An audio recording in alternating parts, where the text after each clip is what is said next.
ಮನುಷ್ಯ ಆಗಿ ಹುಟ್ಟಿವಿ ಅಂತಂದ್ರೆ ಒಂದಿಷ್ಟು ಉತ್ಸಾಹ ಬೇಕು. ಮನುಷ್ಯನಿಗೆ ಬದುಕಲು ಉತ್ಸಾಹ ಬೇಕು.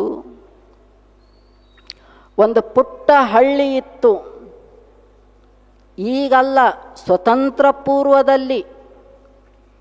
ಆ ಪುಟ್ಟ ಹಳ್ಳಿಯಾಗ ಅವತ್ತಿನ ಕಾಲಕ್ಕೆ ಎಲ್ಲಿ ಶಾಲೆಗಳು, 4-5 ಹಳ್ಳಿಗಳ ಸೇರಿ ಒಂದು ಶಾಲೆ. ಅಲ್ಲಿ ಇಬ್ಬರು ದಂಪತಿಗಳು, ಅವರು ದಿನ ದುಡುಕೊಂಡು ಬಂದ್ರೆ ಮನೆಯಾಗ ಊಟ, ಮಕ್ಕಳ ಊಟ, ತಮ್ಮ ಊಟ, ಅದು ಒಂದು ಹೊತ್ತಿನ ಊಟ. ಇವತ್ತಿನಂಗ ಲಕ್ಷ ಸಾವಿರ ಪಗಾರ ಇದ್ದಿದ್ದಿಲ್ಲ ಆವಾಗ. ಬೆಳಗ್ಗೆಯಿಂದ ರಾತ್ರಿವರೆಗೂ ದುಡಿದ್ರೂ ಹೊಟ್ಟೆ ತುಂಬಿಸ್ಕೋದಾಕಿದ್ದಿಲ್ಲ, ಹಾಗೆ ದುಡುಕಿ, ಅಷ್ಟು ಬಡತನ. ಅಲ್ಲೊಂದು ಮಗು ಹುಟ್ಟಿತ್ತು ಆ ದಂಪತಿಗಳಿಗೆ. ಆ ಮಗುವಿನೊಳಗೆ ಒಂದು ಉತ್ಸಾಹ ಪ್ರಾರಂಭಗೊಂಡಿತ್ತು. ಮಗು ಛಲ ತೊಟ್ಟಿತ್ತು, ನಾನು ಶಾಲೆಯನ್ನು ಕಲಿಯಬೇಕು, ಓದಬೇಕು, ವಿದ್ಯಾವಂತನಾಗಬೇಕು. ಬಡತನ, ಮನೆಯಾಗ ಹಾಕೊಳ್ಳಾಕ ಒಂದು ಅಂಗಿಲ್ಲ, ಅಂಥ ಹುಡುಗನಾಗ ಹುಟ್ಟಿತ್ತು ನಾನು ಕಲಿಯಬೇಕು ಅಂತ. ಮತ್ತು ಊರಾಗ ಸಾಲಿಲ್ಲ, ಎಲ್ಲಿ ಹೋಗಬೇಕು? ಪಕ್ಕದ ಊರಿಗೆ ಕಲಿಯಾಕೆ ಹೋಗಬೇಕು. ಅಲ್ಲೊಂದು ಪಕ್ಕದ ಊರಿನ ಮಧ್ಯೆ, ತಮ್ಮ ಊರು ಮತ್ತು ಪಕ್ಕದ ಊರಿನ ಮಧ್ಯೆ ಒಂದು ಪುಟ್ಟ ಹಳ್ಳ ಹರಿತಾ ಇತ್ತು. 10-11 ವರ್ಷದ ಹುಡುಗ ಬಂದ, ಆ ಹಳ್ಳದ ಮಗ್ಗಲ್ ನಿಂತ. ಇವತ್ತಿನಂಗೆ ಬ್ರಿಡ್ಜ್ ಇದ್ದಿದ್ದಿಲ್ಲ, ಮತ್ತು ಆಚೆ ಕಡೆ ಊರಿಗೆ ಹೋಗಬೇಕು ಸಾಲಿ ಕಲಿಯಾಕಂದ್ರೆ ಏನು ಮಾಡಬೇಕು? ನಾವಿಕನಿಗೆ 25 ಪೈಸೆ ಕೊಡಬೇಕು, ಇವನಂತೇಳಿ 1 ಪೈಸೆ ಇಲ್ಲ. ಮತ್ತೆ ಹೆಂಗೆ ಹೋಗ್ಬೇಕು? ಏನು ಮಾಡಿದ? ಮಗು ಬಿಡಲಿಲ್ಲ ಛಲ, ನಾನು ಕಲಿಯುತ್ತೇನೆ ಅಂತ ನಿಂತು ಬಿಟ್ಟ. ಅರಿವಿ ಕಳೆದ, ಪಾಟಿ ಕೈಚೀಲದಾಗ ತುಂಬಿಕೊಂಡ, ತೆಲಿಗೆ ಪಾಟಿ ಕೈಚೀಲ ಕಟ್ಟಿದ, ಹಳ್ಳ ಈಸು ಬಿದ್ದ.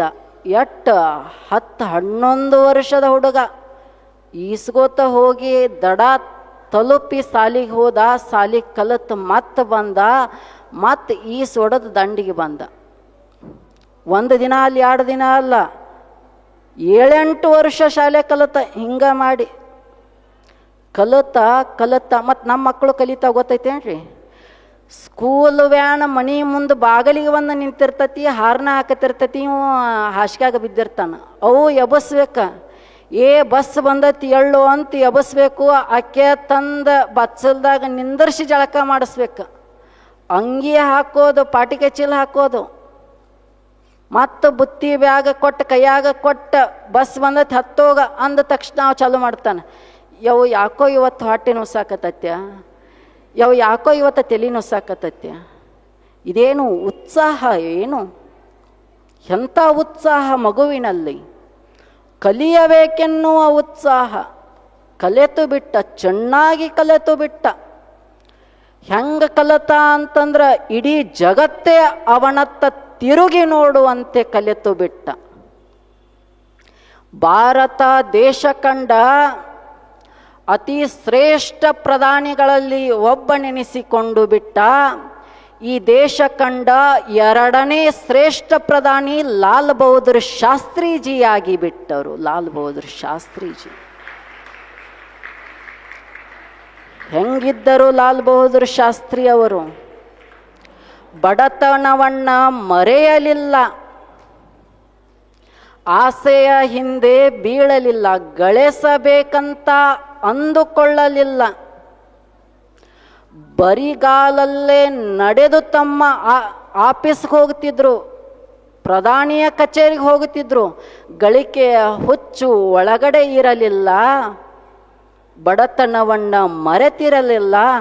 ಅದಕ್ಕೆ ಭಾರತ ದೇಶ ಅವರನ್ನು ಗೌರವಿಸುತ್ತದೆ, ಜಗತ್ತು ಅವರನ್ನು ನೆನೆಯುತ್ತದೆ.